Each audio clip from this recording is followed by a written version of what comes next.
Hello. I said I would go live. I'm going live on Instagram at the same time. I have to do them on two separate cameras. I apologize for the quality of my camera on my computer. So I just want to talk really quickly today. I'm actually going to be talking about Kyrsten Sinema just for a moment, because I want to talk about campaign finance reform. And Kyrsten Sinema is actually a really good person to discuss campaign finance reform with. So let me talk about this. So Kyrsten Sinema is really showing us why we should have campaign finance reform. I don't know if you all know this, but Kyrsten Sinema has taken a lot of money from Big Pharma, from Chamber of Commerce, and this is extremely problematic. Kyrsten Sinema is showing us why someone can be bought. Other people have shown us why seats can be bought in Congress. Not always. Money is not always a marker of that, okay? But, my husband's calling. I had to hang up on you, honey. I'm sorry. Okay, so I want to talk really quickly about campaign finance reform and why I believe that we need it. And also, I'm asking you to donate at the same time. Do you see how it works? I am somebody that is going to be advocating for campaign finance reform because I think it's ridiculous about how we go about electing officials, and also how easily some officials like Kyrsten Sinema can be corrupted. To me, this is a massive problem, something that I'm really worried about, to be honest. She's stopping right now she alone is able to kind of stop our reconciliation package from going through just because she's just objecting to it right now. And she's objecting to it because there are people that are paying her off to object to it.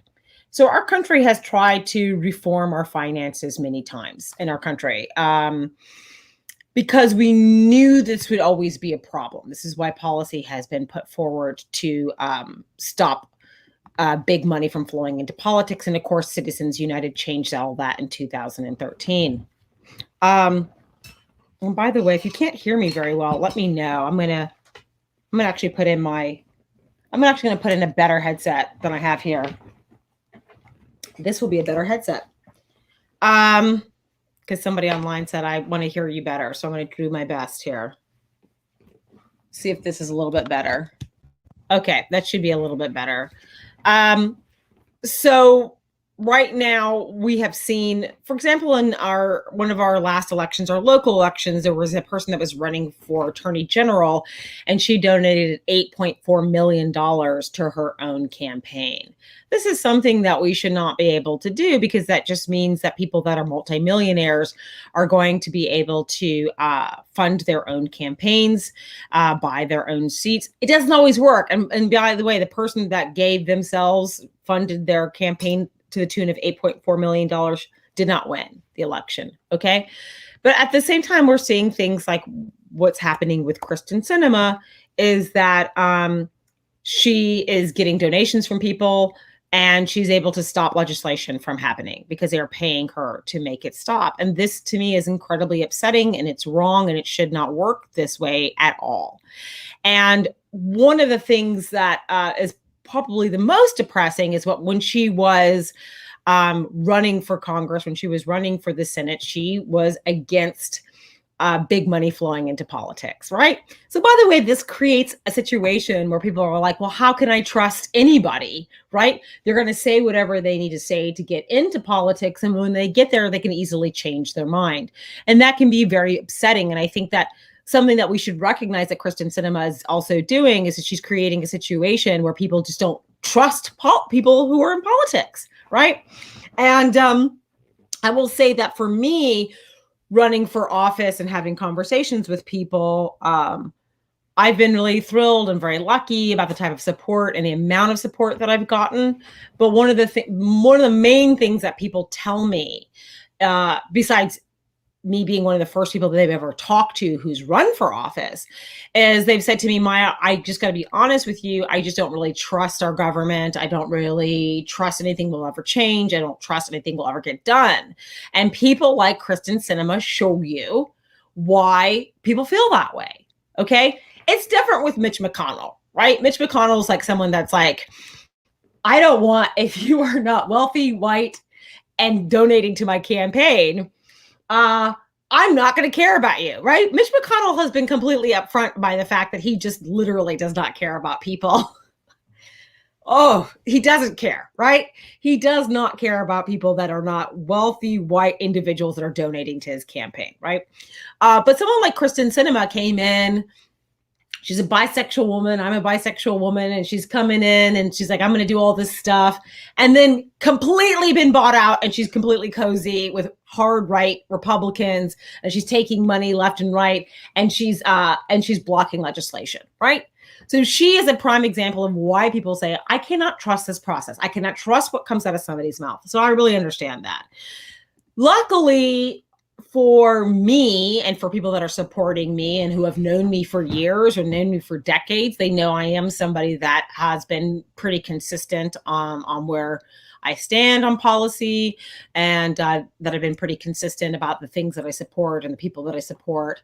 That a big part of my policies are centered in public health, and destigmatizing and decriminalization of sex work, and making sure that we have accessible and affordable housing, and that we want to make sure that that's the same for education, on and on and on. You can read all 90 pages of my policy or the key points when you go to electmaya.com. So people who know me know that I have been a consistent person in that regard. However, when I'm going out on the campaign trail, I have to earn people's trust, which I have begun to do. I told them that it's a process, right? Like, I don't expect somebody to automatically say, hey, she's great, I'm going to support her. I tell people I want to earn your support. And when I say that, I mean that. It means it takes time for me to earn people's support. But one of the things that I will be working on as the next elected official from this district is on campaign finance reform. And I think that it's so critical to get that done for many reasons. One, someone like me who is not wealthy by any means, my God, me and my husband have never even made six figures of money together. That has never happened. We've never made two people who work full-time have never made six figures together. Me and my husband have never even approached that. I think the biggest year I think we made together was maybe $89,000 together, maybe $90,000. And that was like a big year for us. Okay. So me and my husband are not wealthy. And that was not a normal year, by the way, for us. We usually make less than that. So, but the thing is, we want to make sure that for politics, that we have people that can run for office who are coming from all economic backgrounds, who have great ideas and who have great policy ideas. We want to make sure that they're able to enter the arena of politics. And right now, that's just not possible, right? Because for someone like me, I'm lucky that some people that have some money that they've been able to donate to me in a bigger way. And right now, I have gotten enough donations where I really believe that I am a contender for this area. But for a lot of people, they're not going to be able to raise past even a couple $1,000s because they don't have wealthy friends. And I really don't either. And it's really costly to run for office. So right now we have a problem with our campaign financing, and that's why it needs to be reformed, because right now, really huge money. And I don't mean individual donations. By the way, individual donations, no one can donate to you more than $2,900 in a primary, right? And $2,900 is not going to buy you a lot of influence. And by the way, it shouldn't buy you any influence, right? It's supposed to you're supposed to give money to the person and you're supporting their platform. You're supporting their candidacy, right? You're not giving that money to be influencing policy. It should never work that way, right? So, but big money, when I say big money, I'm talking about super PACs, money that can be bundled in such a way that you don't even know who's donating. That's pretty wild, right? And by the way, this is a problem on the left and the right, because you'll see some people that call themselves progressives. Some of the money that they get donated is not. We still don't know where they're getting it from, right? Because some smaller donations don't need to say where it's coming from. All donations, even if it's $1, it should say who it's coming from. They should all be itemized, right? And classified. And that doesn't happen on the left and the right all the way, okay? So to me, my worry is, and what I've seen is problematic, is not enough people are talking about the fact that we should be advocating for bold campaign finance reform. We have to do it. Of course, there has been people in Congress that have been talking about this for years. Dick Durbin talked about it for a long time. They proposed policies like the Disclose Act. It was entered. This was something that was entered in over and over again, and it was going to tell everybody where this money was coming from. It was going to tell voters who is donating to my candidate, right? The Disclose Act actually got absorbed into For the People Act. And I've talked about For the People Act.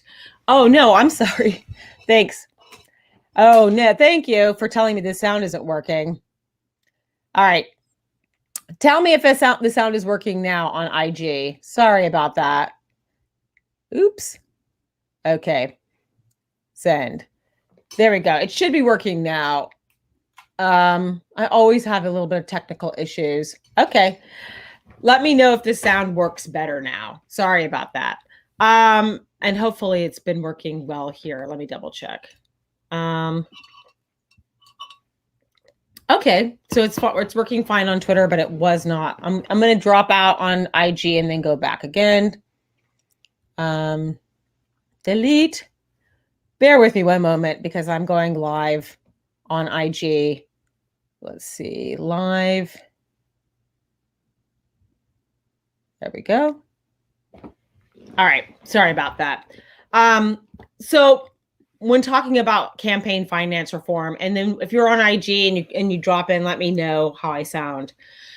Let me tell you what happened when Citizens United, when SCOTUS basically said that money is free speech, which I think is really terrible. If you see me on IG and you can't hear me, let me know, okay? What happened is that, and they call it dark money. I'm not a fan of it being called dark money. I don't like anything dark being something negative, but for right now, let's just say dark money expenditures went from less than $5 million in 2006 to more than $300 million after Citizens United went through. That's wild. That is how much money flooded into our elections after Citizens United was decided by the Supreme Court in 2010. Went from $5 million, less than $5 million, to over $300 million of money flooding in that we didn't know where it was coming from. Okay? So Democrats have for a really long time been proposing policies to try to push through campaign finance reform. The most beautiful one that I've really seen is been HR 1, which is For the People Act. And this one would really do a lot of things. It would make sure that we knew who was donating to who. It would modernize voter registration, restore voting rights, restore Voting Rights Act. It would end gerrymandering. It would give more money to election security. It would have campaign transparency. This is what I'm talking about. Countering foreign interference. It would enforce campaign finance laws, strengthening campaign contribution limits. By the way, to me, there should be campaign limits, right? And one way to do that is to have the public finance our elections in a different way. It would be through tax money. And everybody has weird feelings about that, right? But at the same time, there's an option for that at the presidential level. And now in New York City at the state level, you're able to, for example, this was the first time around when people were running for mayor where there was campaign matching. So what you raised was matched by the taxpayers, right? So you could really focus on going out there and meeting the public, and you weren't always on the phones calling, which is something I'll get back to in just a moment. So to me, for House candidates and for senators, we should be able to have public financing, I believe, at being part of this so that you all wouldn't be inundated every second of the day. Oh, thank you. Thanks for donating, by the way. You guys only have 8 hours left to donate to me. I just hit my bio, and $1 will do, seriously. But one of the reasons why I want campaign finance reform to happen, for many reasons, but one of them is that campaigns shouldn't be spending this much time hitting people up for cash every second of the day. If any of you have ever donated to a campaign before, you're getting flooded right now saying our FEC, our Federal Elections Commission deadline is tonight. Please give us money. Please give us money. And to me, it's ridiculous because you have at least 435 people every 2 years running again for the House, which means they're hitting people up for money over and over again. Then it doesn't stop when you get to Congress, right? That's something that people, not everybody realizes that. But when you get to Congress, you're still calling up people for money, right? And you might have seen stories about this, but sometimes people who are in Congress spend up to 4 hours a day calling people, and they spend 2 to 3 hours a day on constituent services. And to me, constituent services are the most important thing that you can do when you're running for office, right?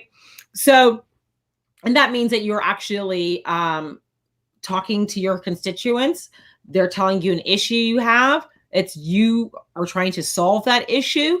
To me, you should be spending the vast majority of your time on constituent issues, working to craft policy, trying to get it introduced, trying to get it to the floor, trying to get it passed, right?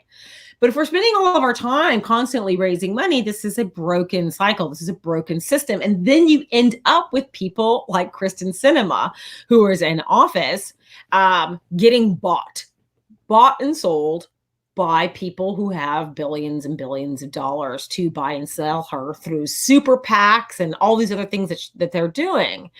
So this is very problematic. And this is why I'm telling you right now why we have to have campaign finance reform. And to be honest, I'm actually surprised that more people who are in office aren't speaking more about this loudly. It's actually a little disappointing to me that we don't see more people discussing this, that we don't see people talking about it passionately. But the thing is, it can't just be people who are running for office that are talking about campaign finance reform and talking about public financing and talking about campaign limits and talking about these things. It can't just be us who are running for office. It has to be the public saying, we are not going to deal with this anymore. We're not going to have 20 candidates call us every second, every day to try to get money from us to do this, right? So that's why I will make sure that is part of my platform moving forward. And I definitely promise you, unlike Kyrsten Sinema, that I'm not going to back out of that like Kyrsten Sinema did, okay? So the last thing I'll say is, somebody just said, never trust a Green Party person. Kyrsten Sinema was part of the Green Party. That is very, very true. So the last thing I'll say is, you can watch this video later when you have time. This is the last day for me to fundraise for this quarter. Every dollar counts. It shows people that, listen, the money that I've already raised shows the public that I am a viable candidate. But at the same time, what you want to do is make sure that the press thinks I'm viable, and they won't really think I'm viable unless I hit a certain amount of money. So if you could donate $1 today, it would be much appreciated. And that's it. That's my live for today. I've got to go out and do more errands, but I will do another live next Tuesday, and I will talk about my policy platform, and it'll be me entering my second quarter, right? So it'll be the second quarter to raise money. And the next quarter is going to be really important because this is when you raise money to get the data and to be able to hire staffing and do all this other great stuff. So I hope you'll check me out next Tuesday, okay? Enjoy your Thursday and your Friday. Okay, bye.